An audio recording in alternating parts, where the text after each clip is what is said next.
On the REST API front, in this past sprint, there's been quite a bit of refactoring by Tim and Shimon.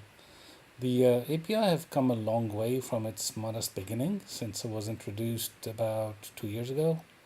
We needed really refactor so it'll be easier to enhance in the future.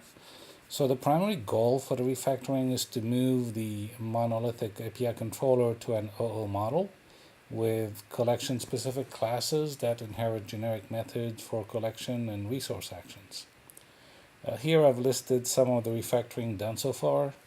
Accessing the API config via the new API settings class, encapsulating the request processing in a new request adapter class, routing the API collections and resources that's driven now by Rails, and enhancing the clarity of this RSpecs for better maintainability.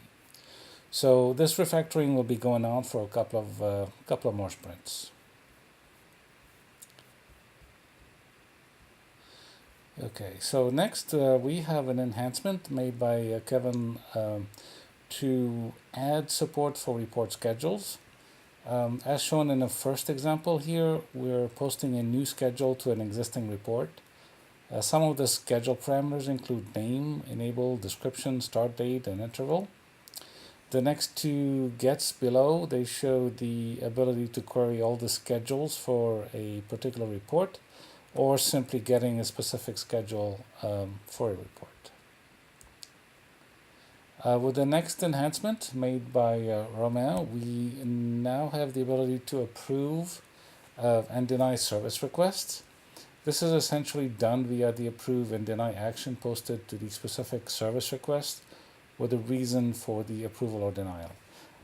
Like other API calls, approval and denial can also be done on bulk service requests when posting to the collection entry point.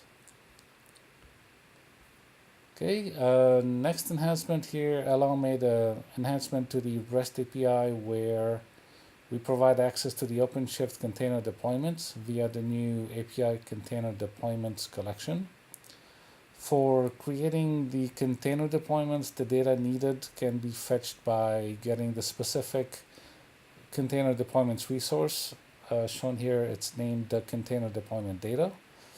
And then creation and queries of container deployments are shown here below via the post to the collection and the gets of a specific or multiple container deployment resources.